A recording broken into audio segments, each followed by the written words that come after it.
तीन पाद अर्थात तीन अवस्थाएं जागृत स्वप्न सुषुप्ति, इनके अभिमानी विष्टि और समष्टि में विश्व तेजस प्राज्ञ और वैश्वानर या विराट नाम से कहा जाए हिरण्यगर्भ और ईश्वर का ऐक्यता का प्रतिपादन कर चुके हैं श्रुति पर आधारित होकर के।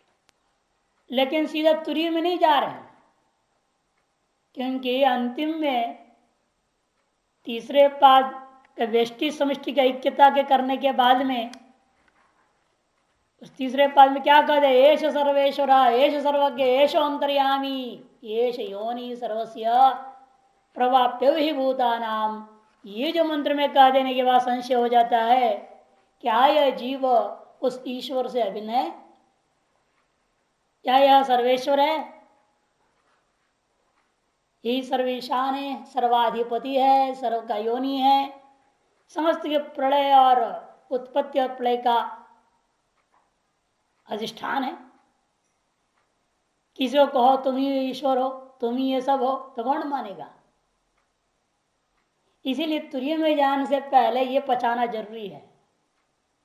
अतएव इन 6 मंत्रों के बाद गौड़पाद कारिका आरंभ होता है, मांडुक्य कारिका।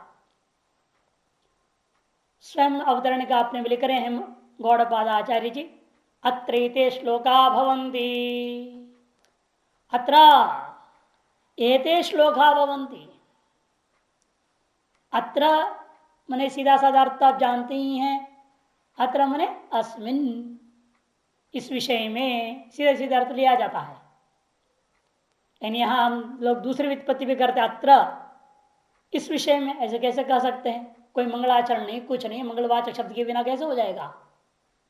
इसलिए अत्र में अ का मतलब है अकारादि, अ उ म, ओंकार का जो अकार त्रय, अकारादि त्रय माने अ उ म, अकारादि मात्रात त्रायते तित्र,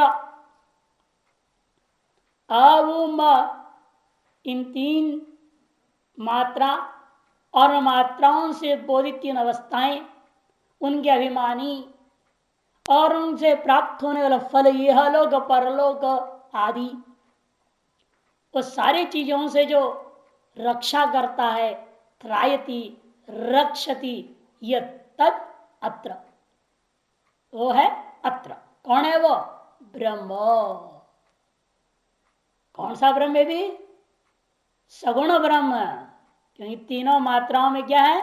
सगुण ब्रह्म है। उन सगुण ब्रह्म से रक्षा करने वाला है निर्गुण ब्रह्म।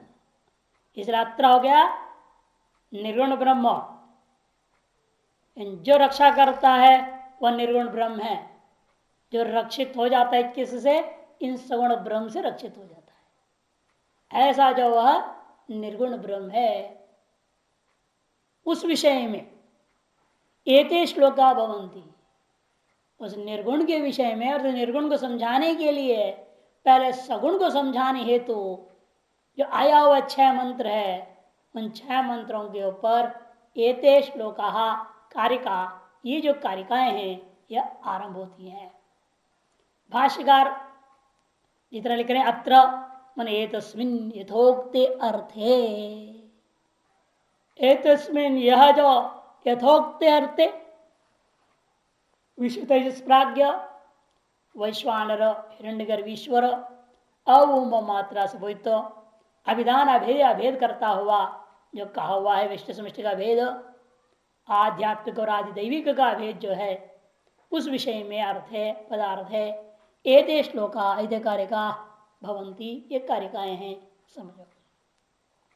सबसे पहली कारिका बहिष्प्रज्ञो विभुर्विश्व यंत प्रज्ञस्तु तैजस घन प्रज्ञ तथा प्राच्य एक एव त्रिधा स्मृत। विभु विश्व बहिष्प्रज्ञा, व्यापक विश्व नाम से जो सुप्रसिद्ध, वह कैसा होता है? वे बहिष्प्रज्ञ होता है। बहि विशेष एवं प्रकृष्ट रूपेण ज्ञायन्ते इति बहिष्प्रज्ञा। अतः बहिर्विषयान प्रश्न प्रज्ञाएं प्रकाशयन्ति बहिष्प्रज्ञा। बहि विषयों को ही, बाह्य विषयों को ही प्रकाशित करके प्रकृष्ट रूप में प्रकाशित कर जानने वाला, उसका नाम बहिष्प्रज्ञा, जिसको व्यष्टि में विश्व कहते हैं, समष्टि में वैश्वानर। कैसा है लेकिन वह विभु है। या शंका होगी महाराज विभु कैसे होगा? विश्व तो इतना छोटा होता है, 5 फुट 6 फुट 6.5 फुट, यही लंबा चौड़ा है ना विश्व। तो व्यापक कहाँ है ये? प्रत्यक्ष विरुद्ध बोल रहे हो आप। तब कहते भाई मंत्र ने क्या कह दिया था, जो ये विश्व है वही वैश्वानर है। और वैश्वानर कैसा है? व्यापक है। इसलिए आदि दैविक के साथ जो अभेद है उसको मन में रखते हुए ये कह दे विश्व से भूतम। इस व्यष्टिभूता विश्व आपका स्थूल शरीर है, यह सर्वव्यापक शरीर है कह दिया। जो परिच्छिन्न स्पष्ट दिख रहा है इसको व्यापक कह दे रहे हैं। किस आधार पर? आदि दैविक के साथ अभेद करते हुए कहा जा रहा है। अध्यात्म और अधिदैव का अभेद पूर्व में श्रुतियों के द्वारा बताया जा चुका है। उसी को जो है ना ही शब्द से सूचित है। ही है ना, विश्व ही, वो ही का अर्थ है यस्मात् पूर्वोक्तासु श्रुतिषु षट्सु, पूर्वोक्त 6 श्रुति 6 मंत्र जा चुके हैं, उन 6 में अध्यात्म और दैव का अभेद कह दिया गया है। इसीलिए विभुत्तम ऐसा नहीं कर दे। यस्मात् श्रुतिषु उक्तम अभेद तस्मात् विभुत्तम। लेकिन तू कह दिया अगले में अंत प्रज्ञस्तु तेजस। ये मत समझो विश्व से भिन्न तेजस कोई अलग चीज है। इस अंतिम पाद में क्या? एक एव त्रिधा स्मृता। अंतिम पाद एक ही वो जो 3 प्रकार से 3 नाम से कहा जा रहा है। एक एव त्रिधा स्मृता अंतिम पाद में कहेंगे। उसी को यहां पूर्व में संकेत करे तू करे, किंतु यह मत सोचिए वह विश्व अलग चीज है और तेजस अलग चीज है। इसे तो मैंने किंतु जो वह विश्व है वही यह तेजस है, जिस समय में वह अंत प्रज्ञ होता है। अंत विषयान प्रकृष्ट रूपेण जायन्ते प्रकाशन्ति अंत प्रज्ञा। अंदर में जो वासनामय पदार्थ है, स्वाप्र पदार्थ है, उन पदार्थों को प्रकाशित करके जानने वाला है जो, इसलिए उसका नाम अंत प्रज्ञ है। घन प्रज्ञ तथा प्राज्ञ, ठीक इसी प्रकार से विश्व से अभिन्न ही ये भी विश्व और तेजस से अभिन्न है प्राज्ञ, जो कि वहां क्या हो जाता है? घन प्रज्ञ हो जाता है। वो प्रज्ञान घन है, घन प्रज्ञ माने प्रज्ञान घन हो गया। प्रज्ञान घन का कल बता चुका हूं, 4 व्युत्पत्ति अलग अलग कर चुके हैं, 4 प्रकार से अर्थ लिए हैं। कारणत्व ने एक पक्ष लिया था, है कि नहीं? कारणत्व ने लिया। प्रज्ञानाम जो प्रज्ञ है उनका कारण होने से तस्सीदम, इस अर्थ में पहले लिया प्रज्ञा। प्रज्ञानाम इदम, यह प्रज्ञ सीदम यदि प्राज्ञा, ऐसा अर्थ लिए थे। फिर प्रज्ञ एवं प्राज्ञ, ऐसा भी अर्थ लिया, है कि नहीं? और प्रज्ञाओं का लय स्थान होने से वो घनीभूत हो जाता। जागृत और स्वप्न के जितना भी प्रज्ञान थे वो सब किस समय पर क्या हो गया? एक ही भूत हो गया विद्या से आवृत होने से। दृष्टांत क्या दिए थे?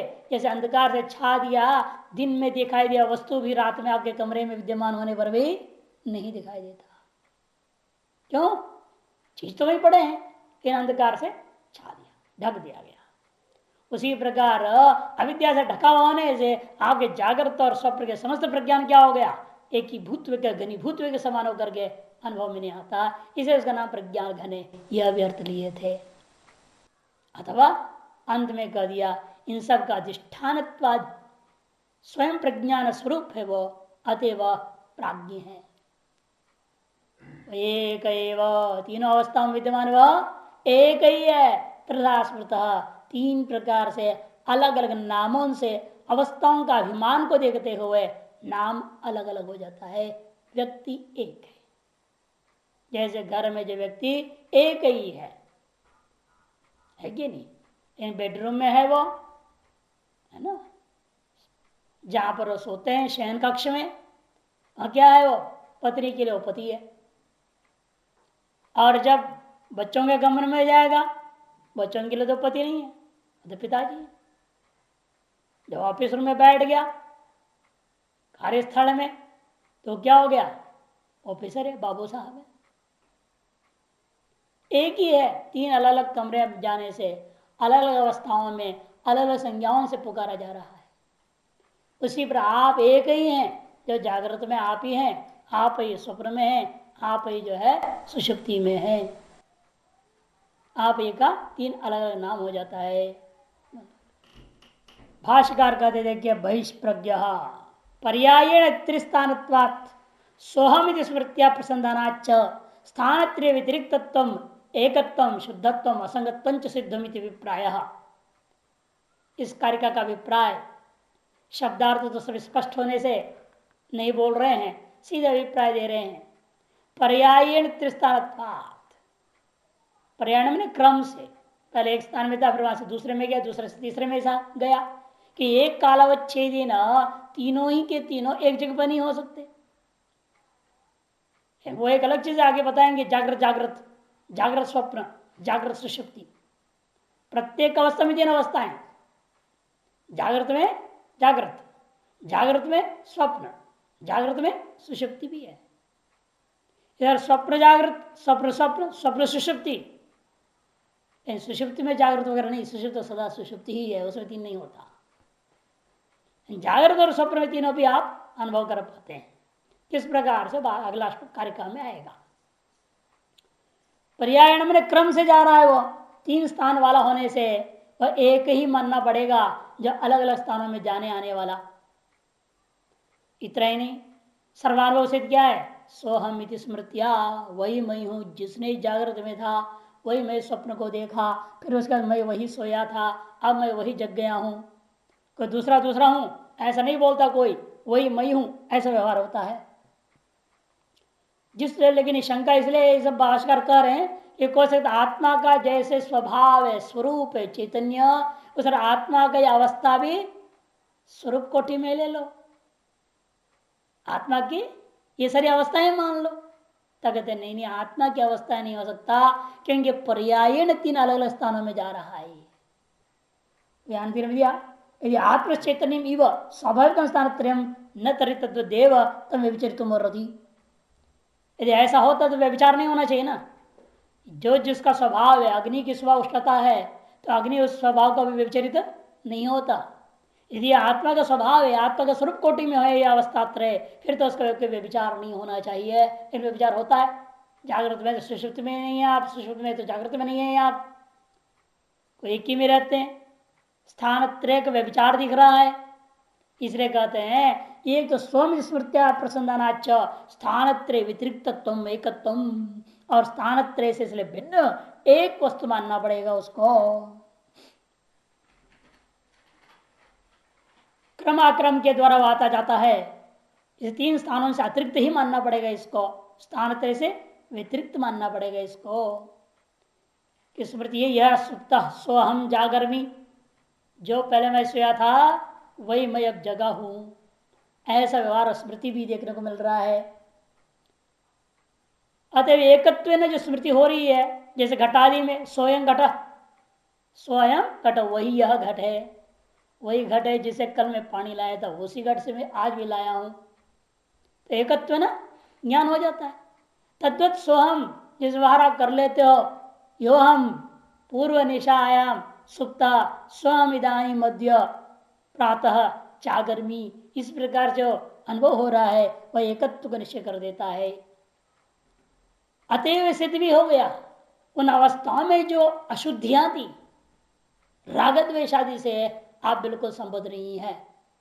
आपका वास्तविक जो स्वरूप आत्मा है वो कैसा है, केवल एक ही नहीं, साथ साथ शुद्धत्वम, शुद्धत्व भी सिद्ध हो गया। शुद्धत्व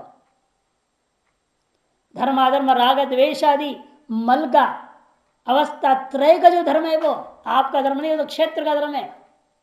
है ना। इच्छा द्वेष इत्यादि कहाँ का धर्म है? ये क्षेत्र का धर्म है, शरीर का धर्म है, उपाधि का धर्म है, मन और अंतकरण का धर्म है। इधर मन एव कह दिया, काम असंकल्प विचिकित्सा इत्यादि क्या है? मन का अंतकरण का धर्म है।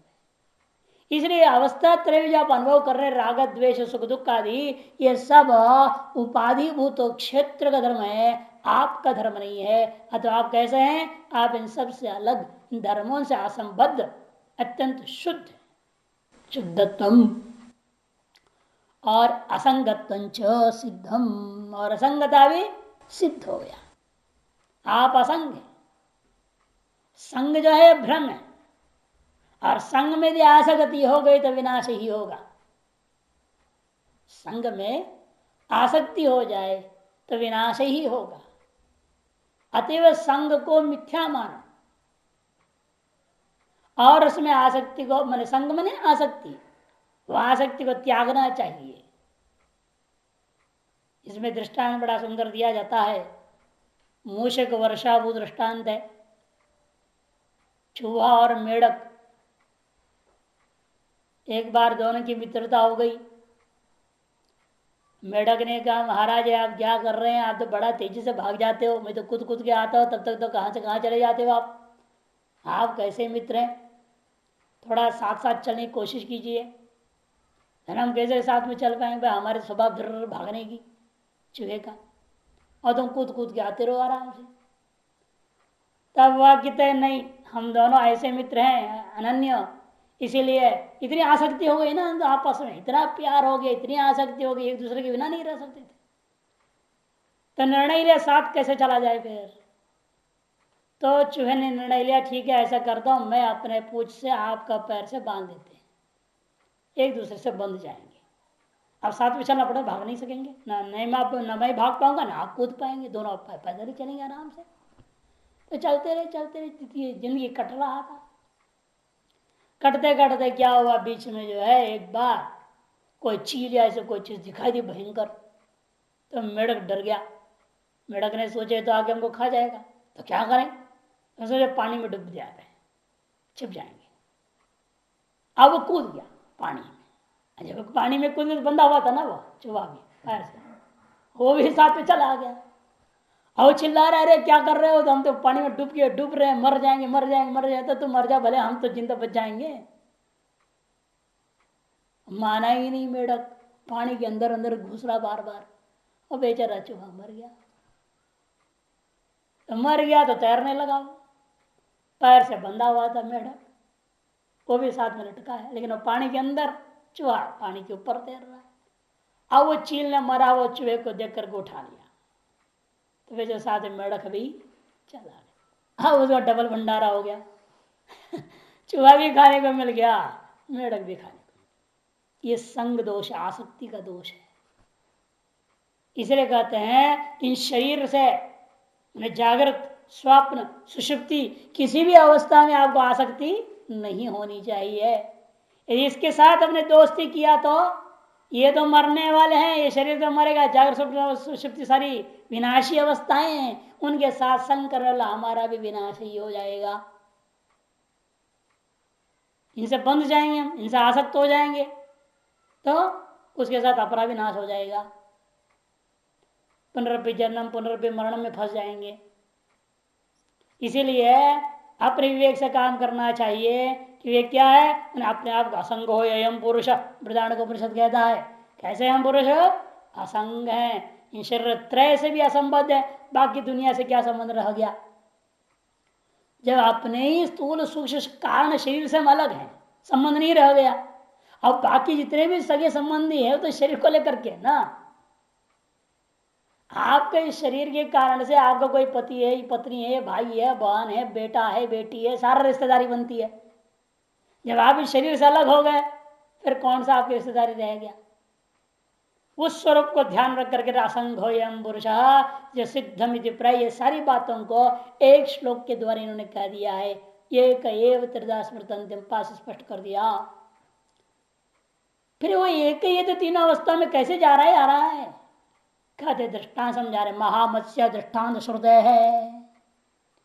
बृहदारण्यक उपनिषद में महामत्स्य का दृष्टांत दिया है। बड़ा मछली क्या करता है वो है?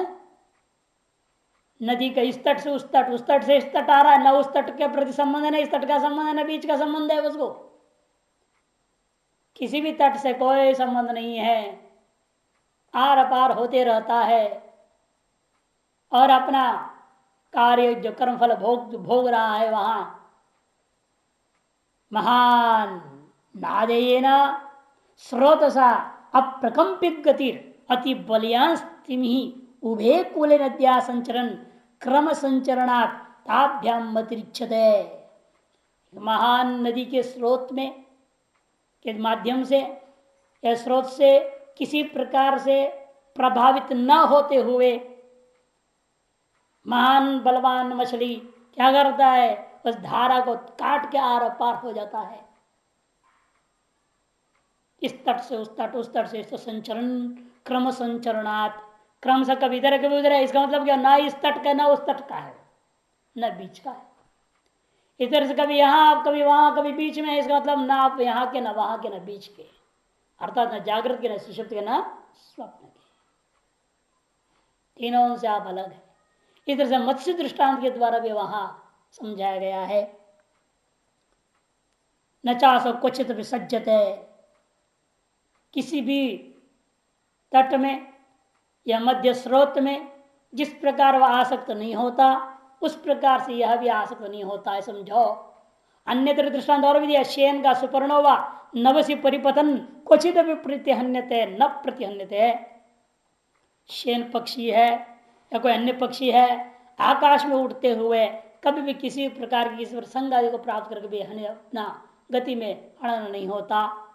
तथैव यम आत्मा, इसी प्रकार से आत्मा स्थानत्रय क्रमेण संचरण उक्त लक्षण युक्त अंगीकर्तुम इत्यर्थः। स्थानत्रय में क्रम से जाता आता हुआ देखते हुए स्पष्ट होता है वह अवश्य ही इन सब से अलग है, वह एक है, शुद्ध है, असंग है।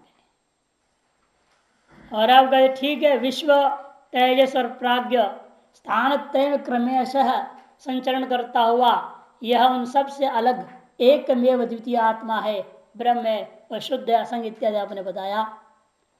लेकिन आप कहते जागृत अवस्था में व्यक्ति अनुभव कर सकते। आप इसको ध्यान करते रहिए बाहर और आंख बंद करके बैठो। अब अंदर आपको क्या दिखेगा, जिसको बाहर देख रहे तो वही दिखेगा ना, लेकिन अंदर में स्थूल है क्या, वो अंदर जो आप देखो क्या है, वो वासनामय है। कि बाहर देखते देखते देखते उसकी वासना बन गई, एक संस्कार बन गया, पिक्चर खींच लिया आपने, अंदर उसकी वासना बन गई। अब आंख बंद किया तो वो वही चीज दिख रहा है, लेकिन अब जो दिख रहा है वो बाह्य स्थूल वस्तु नहीं है, न इंद्रिय सापेक्ष है, केवल मन के द्वारा वासना में मूर्ति बना के आप देख रहे हैं। स्वप्न समान हुआ कि नहीं हुआ, जगे हुए अवस्था में, लेकिन ये स्वप्न नहीं है, इसको हम कहते हैं जागृत स्वप्न। बाहर जब देख रहा हूं तो जागृत जागृत है, और देखते देखते आपका ध्यान लग गया, ना मूर्ति रह गया ना कोई चीज रह गया, कुछ भी नहीं दिख रही है आपको। अब तब क्या होगा, तब जागृत सुषुप्ति समझो। तब आप हार्द आकाश में एकांत एकदम एकाग्रचित हो चुके हैं। वह वासनामय जब बाहर जो ध्येयभूत चित्र था वह वासनामय चित्र भीतर भी नहीं रह गया, ना बाहर का आप ग्रहण कर रहे हो न भीतर ग्रहण कर रहे हो, किंतु एक तरह से ध्यान मग्न हो गया, त्रिपुट की एकदासा हो गई, समाधि जैसा हो गया। समाधि नहीं हुई, समाधि जैसे स्थिति आ जाती है, हार्द आकाश में अब टिके हुए हैं केवल, तो उस अवस्था को कहेंगे हम जागृत सुषुप्ति। उन तीनों को लेकर के श्लोक बताए, दक्षिणा क्षीमुखे विश्व मनस्यम तस्तु तेजस आकाशे च हृदय प्राज्यस त्रिधा देहे व्यवस्थित। यह विश्वात्मा दक्षिण नेत्र रूपी स्थान में रहता है।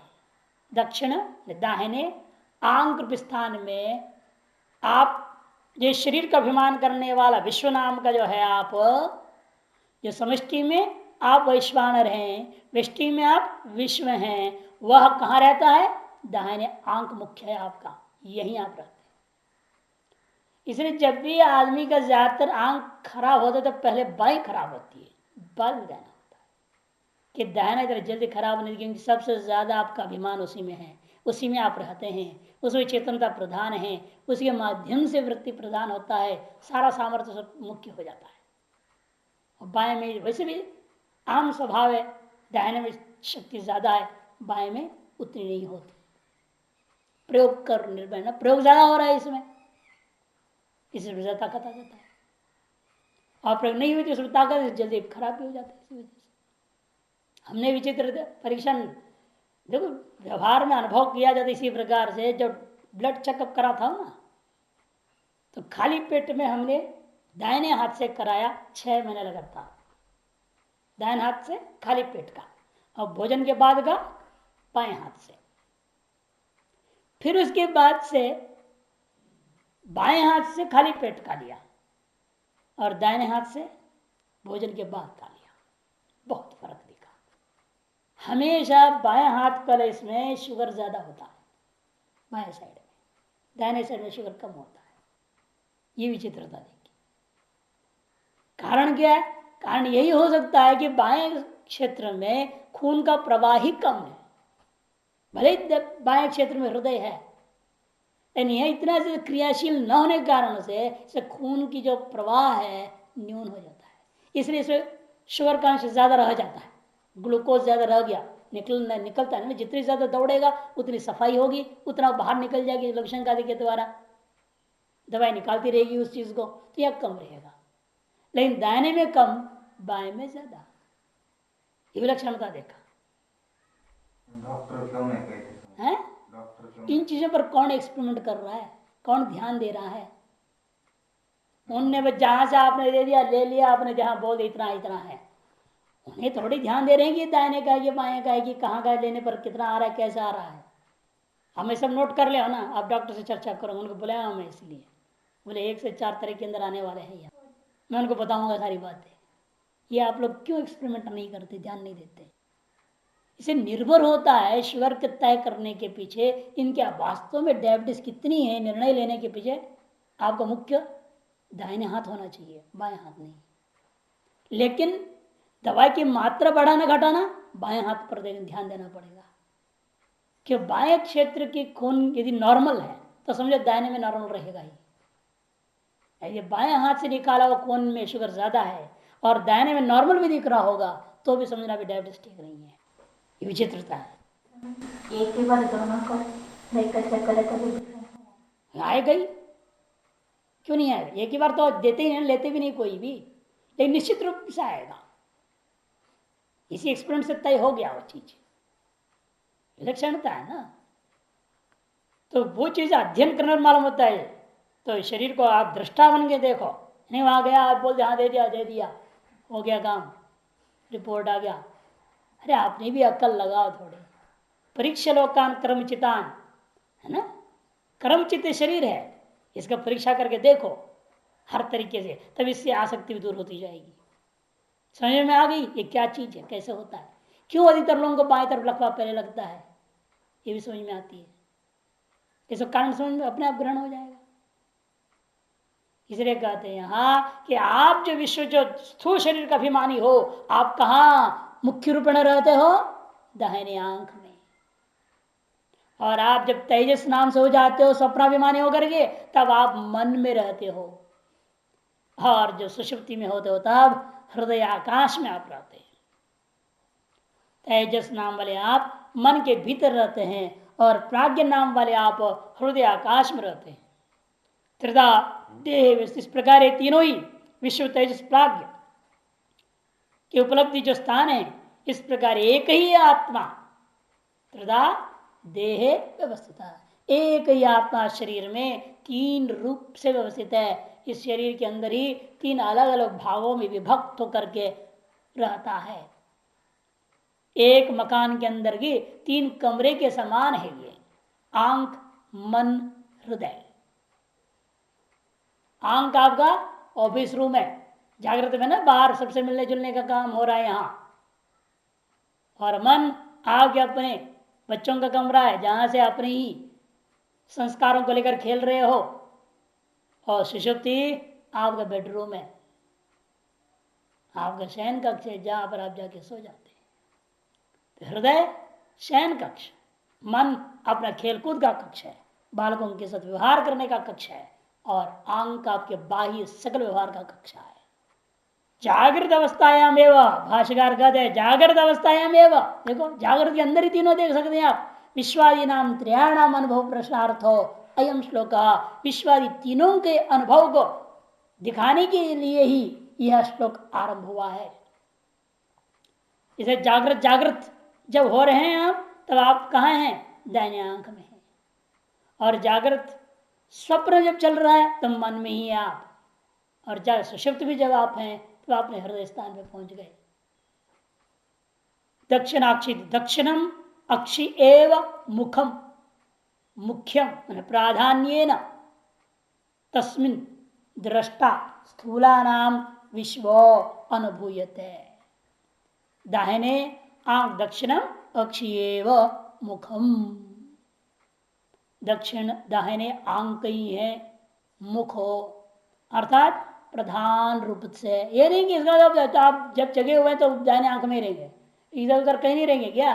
कहीं कुछ हो जाएगा तो ज्ञान होता कि नहीं होता है? कांटे में पैर लग गया, पैर में कांटा लग जाए तो मालूम हो जाता है। कहीं भी आ रहे जा रहे, कहीं इंद्रियां काम कर रहे हैं, लेकिन प्राधान्य नहीं। इसलिए भाष्कर मुखम, जो मुखम शब्द कर दिया, तात्पर्य क्या है?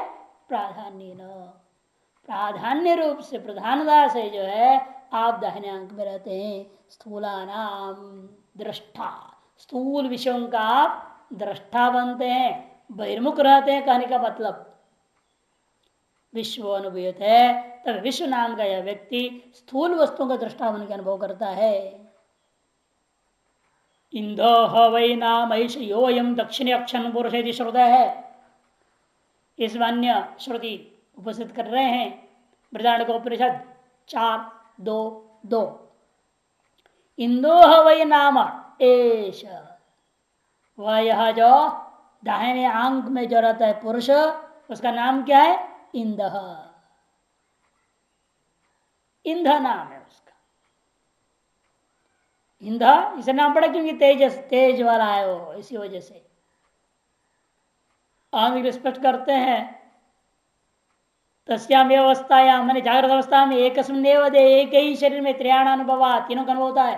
तेषाम तो भेदो नास्ति, इसमें इनका परस्पर भेद नहीं है। सिद्ध्यति मुखम द्वारम उपलब्ध स्थानम शरीर मात्र दृश्यमान कथम इदम उपलब्ध विशेष आयतनम उपदिशते स्थानांतर अपेक्षया अस्य प्राधान्यात्। आपने कैसे ऐसे कह दिया?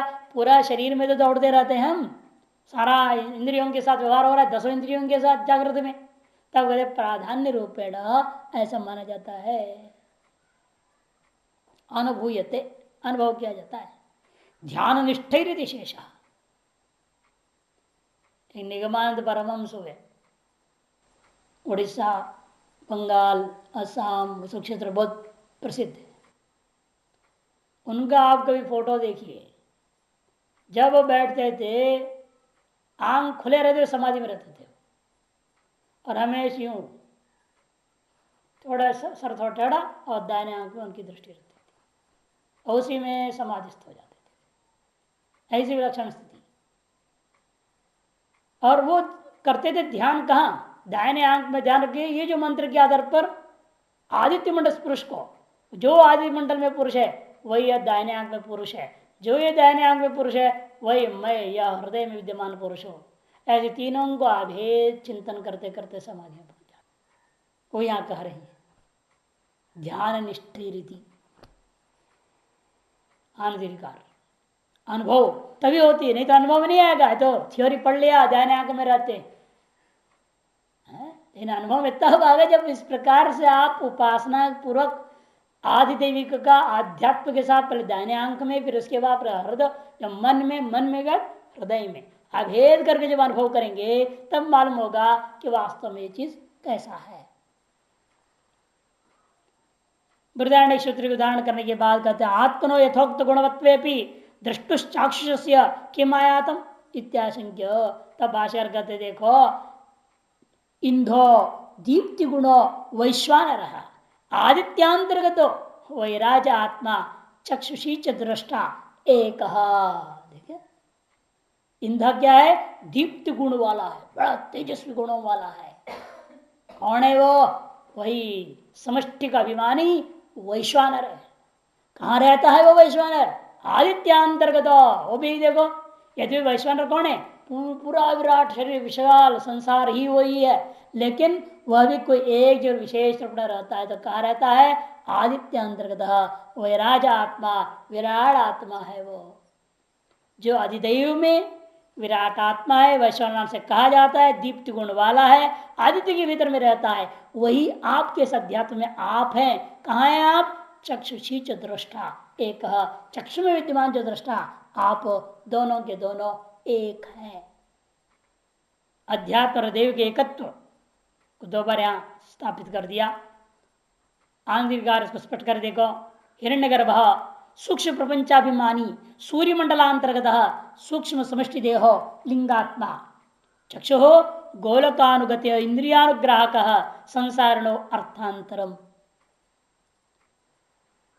हिरण्यगर्भ है जो क्या है? वो सूक्ष्म प्रपंच का अभिमानी है, सूर्यमंडल के अंतर्गत रहता है, और सूक्ष्म समष्टि देह माने सूक्ष्म समष्टि देह क्या है? वह लिंगात्मा, वो हिरण्यगर्भ। और चक्षु क्या है? यहां पर भी वही है।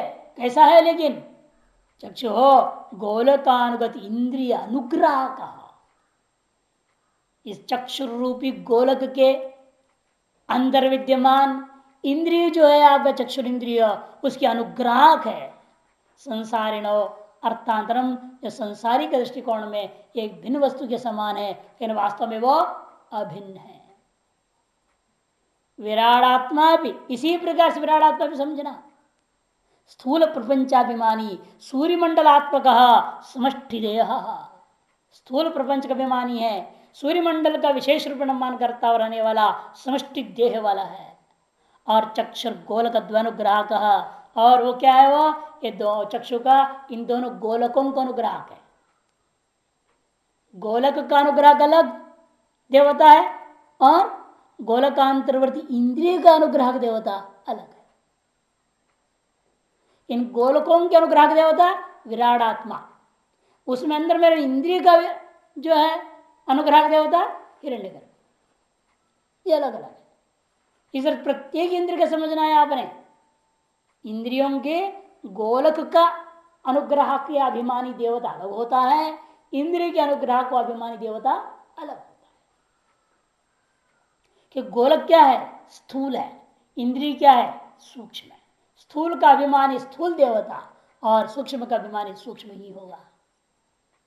चक्षुर गोलक द्वय अनुग्रह कस्तो अर्थांतरम में वह उसे भिन्न है, वो विराट नाम से है। क्षेत्रज्ञस्तु वेष्टि देहो दक्षिणी चक्षु व्यवस्थित हो, और जो क्षेत्रज्ञ है वह वेष्टि देह में वाला दक्षिण आंख में व्यवस्थित रहता है, दृष्टा है। दो चक्षु होंगे, कर्णानाम नियंता, और कर्णों का नियंता है, कार्य कर्ण स्वामी है। ताभ्याम समष्टि देहाभ्याम अन्यो अभिगम्यते, वह पूर्वोक्त जो समष्टि देह है उन दोनों से यह अलग ही होता है।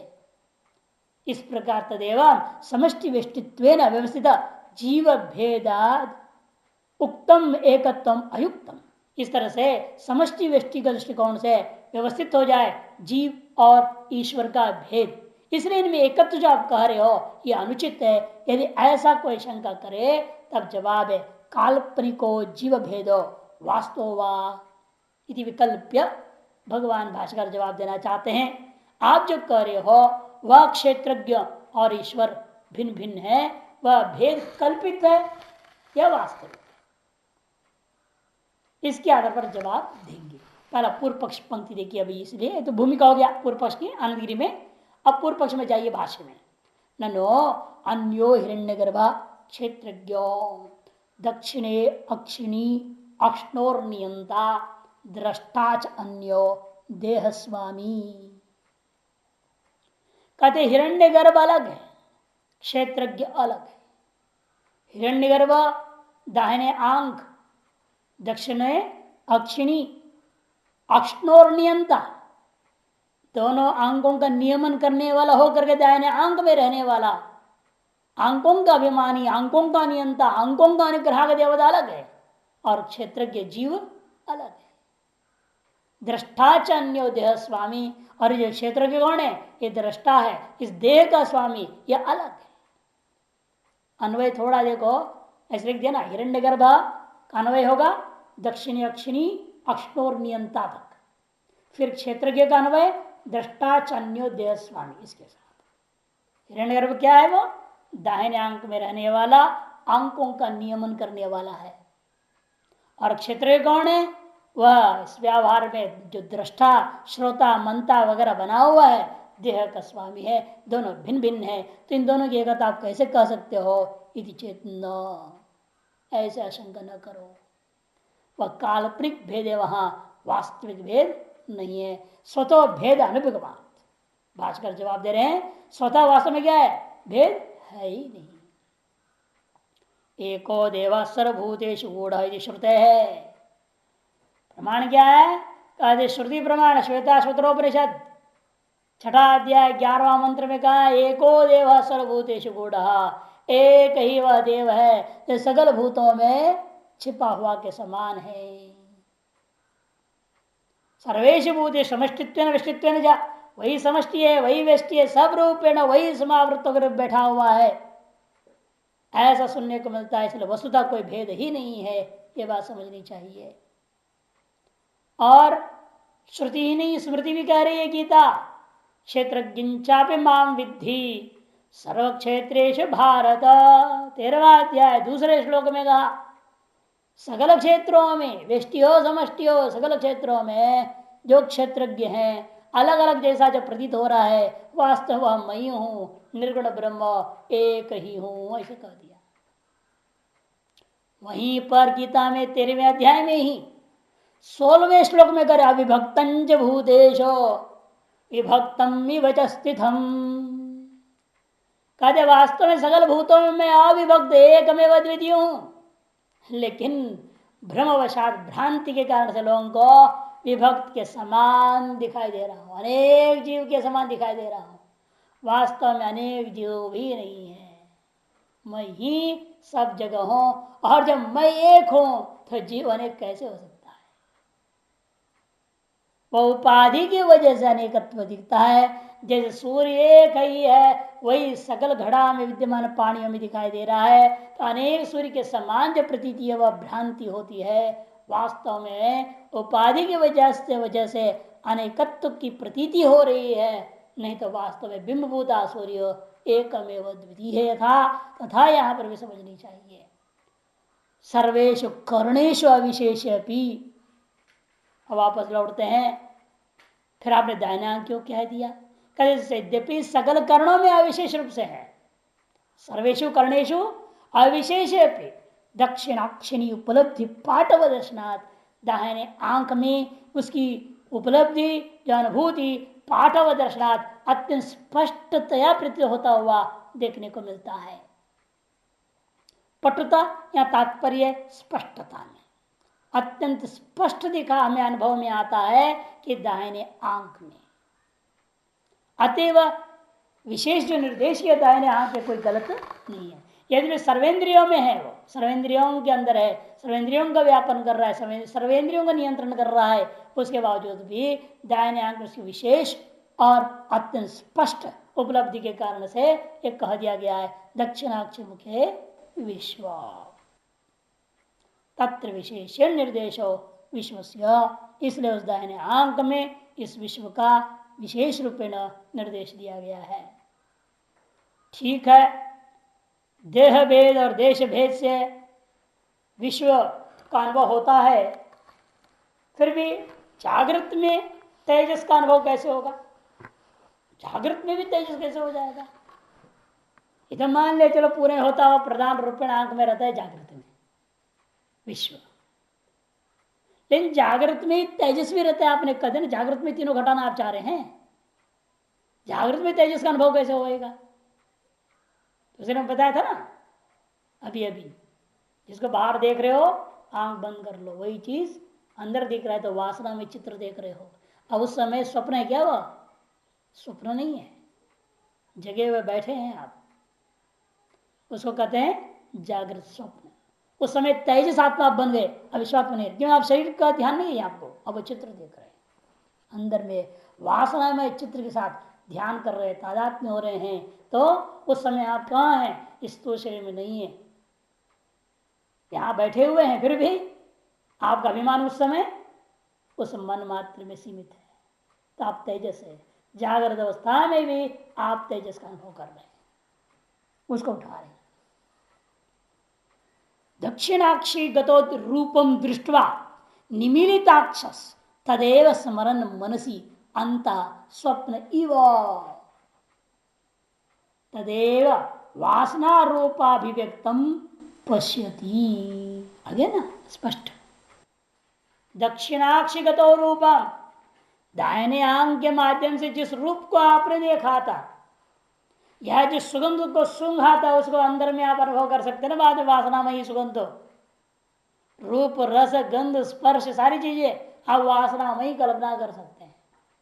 वह कह रहे हैं दाहिने आंख में रहता हुआ जो विश्व पहले रूप को देखा था, देखने के बाद क्या किया उसने, निमीलिताक्ष, आंख को बंद करके बैठ गया। तब क्या किया, आंख बंद करके तदेव रूपम स्मरण, उसी रूप को स्मरण करते हुए मनसी अंत स्वप्न इव, मन में भीतर, मन के भीतर मानो स्वप्न के समान तदेव वासना रूपाभिव्यक्तम पश्यति, उसी रूप को जो वासना से अभिव्यक्त है उसको वो देखता है, वासना से व्यक्त रूप को देखता है। यथात्र तथा स्वप्न, जिस प्रकार आपने यहाँ जागृत अवस्था में बैठे बैठे बैठे मानस दृश्यों को देख लेते हो, मनोराज्य के पदार्थों को भी देख लेते हो, उसी प्रकार आप मान लेना स्वप्न में भी आप करते हैं काम। हमेशा देखो स्वप्न को दृष्टांत बनाते थे, या उल्टा कर दिया भाष्यकार ने, आप जागृत में जो ध्यान में देख रहे हो या मनोराज्य कर रहे हो उसको दृष्टांत बना रहे, किसके लिए, स्वप्न के लिए। यथा अत्र तथा स्वप्न, जैसे आप यहां बैठे बैठे ध्यान आदि में या मनोराज्य काल में आप अपने मनोमयी वासनामयी पदार्थों को देख रहे हो, बाह्य इंद्र निरपेक्ष अनुभव करते हो, उसी प्रकार आप स्वप्न में भी कर रहे हैं, समझ लेना। अतो मनस्यंतस्तु तेजसोप विश्व एवं, इसे मन के भीतर में जो तेजस कहा गया वह भी विश्व ही है, विश्व से अलग नहीं है। वासनार्थ दृष्टित्वात् तेजस नाम पड़ गया, वासना से जन्य पदार्थ में दृष्टा होने से उस जागृत कालीन विश्व को ही नाम क्या पड़ गया, जागृत तेजस नाम पड़ गया। उसी को अन्यत्र वर्णन किया, जागृत जागृत, जागृत स्वप्न, जागृत सुषुप्ति। अब जागृत सुषुप्ति की ओर जा रहे, देखो आकाशे च हृदय स्मरणाख्या व्यापार प्रमेय। अब वो जो स्मरण कर रहा था, स्मरण नाम का व्यापार जो चल रहा था, स्मृति हो रही थी, जिस चित्र को अपने बाहर देखा था आंख बंद करके, उसी चित्र का भीतर में स्मरण करते हुए जो देख रहे थे वासनामय रूप को, अब वह भी विपराम को प्राप्त कर गया, स्मृति भी समाप्त हो गई।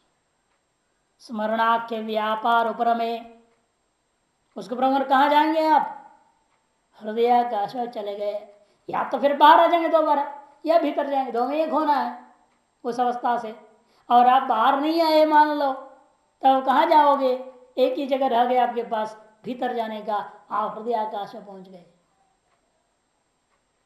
वहां पर आपका नाम पड़ता है प्राज्ञ, एक ही भूत हो घन प्रज्ञ भवती, वहां एक ही भूत हो जाता है। जो पहले आपने देखा था जागृत में बैठ के बाहर इंद्र सापेक्ष कर देगा, और इंद्र निरपेक्ष जो भीतर देखा था वासना में रूप, वे दोनों के दोनों प्रज्ञान क्या हुए, अंदर जाते ही एक ही भूत हो गया, घनीभूत हो गया, वह प्राज्ञ हो गया, प्रज्ञान घन हो गया। क्यों, मनोव्यापार अभाव, क्यों मन का जो विशिष्ट वृत्ति थी वह नहीं रह गई, बाह्य इंद्र सापेक्ष विशिष्ट वृत्ति भी नहीं है, बाह्य इंद्र निरपेक्ष वासना सापेक्ष विशिष्ट वृत्ति भी नहीं है, दोनों प्रकार की विशिष्ट वृत्तियां समाप्त हो गई है जब, तब वह जो स्थिति है आप हार्दाकाश में टिके रहेंगे, मान लो एक तरह समाधि के समान समाधि है, वो उस स्थिति में रहने का नाम ही जागृत सुषुप्ति है। आप वहां आपका नाम, आप ही जो विश्व थे वही तेजस्वी थे ना, जहां मानस ध्यान कर रहे थे और वही आप जब और अंतर्मुख हो गए तो आप ही विश्व क्या कहे जाएंगे? प्राज्ञ नाम से। दर्शन स्मरण ये वही मन स्पंदित थे, क्योंकि जागृत में क्या था? दर्शन था, और जागृत स्वप्न में स्मरण था। ये दोनों ही मन स्पंदित है, मन की वृत्ति विशेष है ना। जागृत अवस्था भी मन का वृत्ति विशेष है, स्वप्न अवस्था भी मन का वृत्ति विशेष है। तद अभाव है, दोनों नहीं रह गए तब क्या होगा? कद हृदय अविशेषेण प्राणात्म अवस्थान, हृदय में ही अविशेष भाव को प्राप्त होते हुए सकल विशिष्टता को परित्याग करके प्राण में एक ही भूत होता हुआ अवस्थित होता है। इसे संवर्ग विद्या छांदोग्य उपनिषद में कहा है, प्राणे ही वैतान सर्वान संवृंगते। अध्यात्म में प्राण, अधिदेव में वायु, वायुर्भाव संवर्ग प्राणो भाव संवर्ग का है वहां मंत्र। प्राण में क्या हो रहा है? सभी एकीभूत। कौन कौन? वाक, चक्षु, श्रोत्र, मन, ये चार गिनाए वहां। प्रत्येक में चार चार लेते हैं वहां पर। वायु में क्या हो गया? सूर्य चंद्र सब उसमें लीन हो गए। जब सूर्यास्त को गया तो क्या होता है? वायु में लीन हो गया। चंद्रमा लीन हुआ तो वायु में लीन हो गया। ऐसे समष्टि में ले लिया, अधिदेव में। और अधिभूत में क्या हुआ? कौन जगह रहता है? प्रश्न में क्या पूछा था? कौन जगह रहता है यहाँ? कहते प्राण एक जगह रहता है, बाकी सब मुर्दे हो जाते, सो जाते। प्राण भी सो जाए तो कदम गानी हो जाएगी। प्राण नहीं सोता, प्राण जगह रहता है। उसी प्राण में इसलिए क्या है? सब के सब लीन होके बैठे हुए हैं। ये वहां कहा गया था प्रश्नोपनिषद में भी। और समर विद्या में भी जिसका मंत्र दे रहे हैं, प्राणो ही है वेतान सर्वान समन्विते, छांदोग्य उपनिषद 4:3:3। वहां कह दिया प्राण में ही ये सभी के सभी समेटे हुए अंदर में लय हुए के समान लय होकर के छिपे हुए बैठे हुए रहते हैं। कौन कौन? वाणी, चक्षु, श्रोत और मन को भी ले लिया। कर्मेंद्रिय, ज्ञानेन्द्रिय, अंतःकरण, सारी चीजें कहाँ लय हो गए? लय हो चुके हैं, प्राण में लीन हो गए हैं। ऐसा श्रुति भी इसमें समर्थन देता है इस बात पे। अतएव आप हृदय में ये निर्णय हो गया।